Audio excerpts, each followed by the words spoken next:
History में जब शुरुआत हुई थी पीरियोडिक टेबल बनाने की, तो जो पहला अटेम्प्ट था वो लिया गया था जर्मन केमिस्ट, ये जर्मनी के थे, केमिस्ट जॉन डोबर इनर। नाम नहीं आता यार हमको इनका पढ़ने, क्या बोलते हैं, डोब्राइनर, EIN डोब्राइनर। ठीक है। इन्होंने एलिमेंट का तीन का ग्रुप बनाया, एलिमेंट को तीन के ग्रुप में रखा, जैसे मान लीजिए A रखा, B रखा, C रखा, ठीक है। और फिर इन्होंने ये कहा कि जब इनको तीन के ग्रुप में बोला, तो बोला कि जो बीच वाला एलिमेंट है इसका प्रॉपर्टी इन दोनों के एवरेज के बराबर होगा। इन्होंने ये कहा कि जो बीच वाला एलिमेंट होगा इसका प्रॉपर्टी इन दोनों के एवरेज के बराबर होगा। एवरेज माने A+C/2 के बराबर होगा। B का प्रॉपर्टी, इन्होंने उस टाइम पे जो भी एलिमेंट नोन थे उनमें से तीन नोन एलिमेंट्स में से तीन तो ग्रुप बनाया और उन ग्रुप को बोला ट्रायड, TRAID। ट्रायड माने तीन का ग्रुप, ट्रायड्स तीन का ग्रुप। इन्होंने तीन ग्रुप बनाया। पहला इन्होंने ग्रुप बनाया लिथियम का, सोडियम का, पोटेशियम का। इन्होंने ये बोला कि सोडियम का जो प्रॉपर्टी है वो लिथियम और पोटेशियम के एवरेज के बराबर होगा।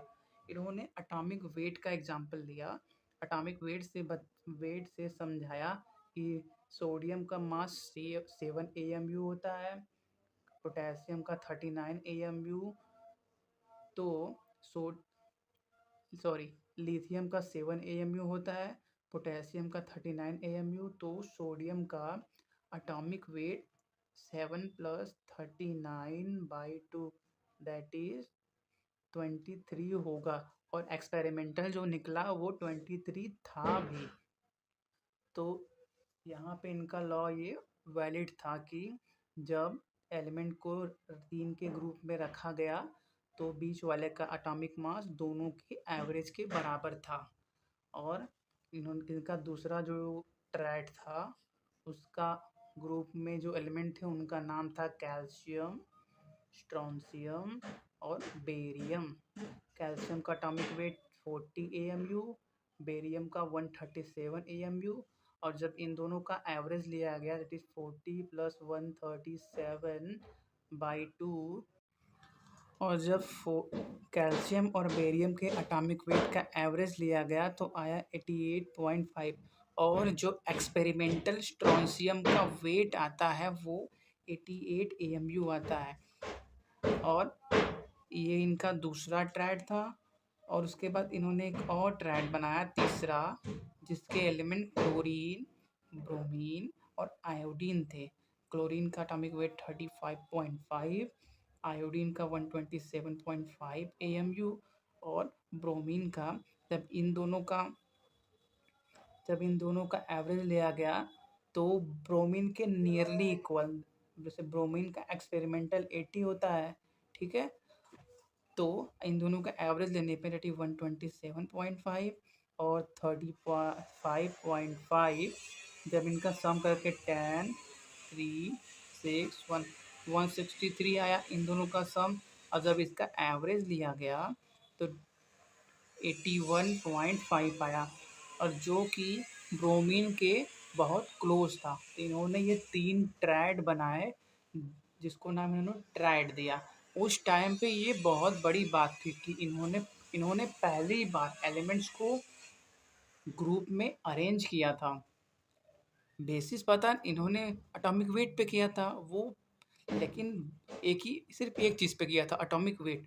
लेकिन उस टाइम पे 1800 के टाइम, 1800 के टाइम जब इन्होंने ये डिस्कवर किया, ये अपना तीन ट्रायड बनाए थे, उस टाइम पे बहुत बड़ी बात थी।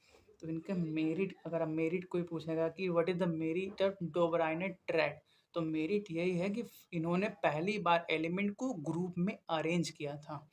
और अगर डीमेरिट की बात करें तो डीमेरिट का बात यही है कि इन्होंने लॉ बनाया था तीन के ग्रुप में, ठीक है, और लॉ में ये भी था कि एलिमेंट को increasing order of atomic weight पे रखा जाए। 7, 23, 39, 40, 88, 137, 35.5, 80, 127.5 के एलिमेंट को increasing order of atomic weight में रखा जाए, तब दूसरे जो मिडिल वाला एलिमेंट होगा उसका एटॉमिक वेट दोनों के एवरेज के बराबर आएगा।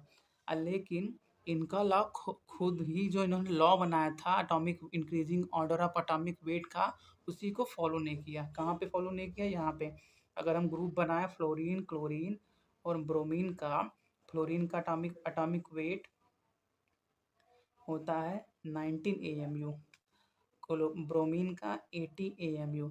अगर हम इन दोनों का सम लें 18 + 19/2 तो आएगा 49.5।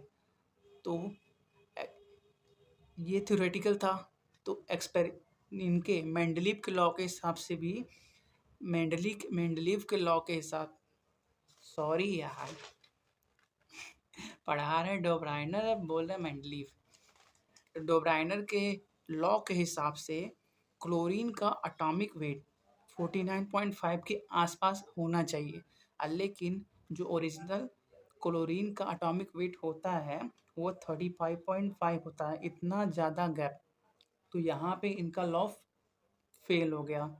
फेल नहीं बोल सकते क्योंकि बहुत बड़े साइंटिस्ट की देन थी और पहली बार इन्होंने अरेंज किया था। डीमेरिट बोल सकते हैं कि इनका लॉ का यही डीमेरिट था कि वो सेल्फ अनफॉलोड हो गया।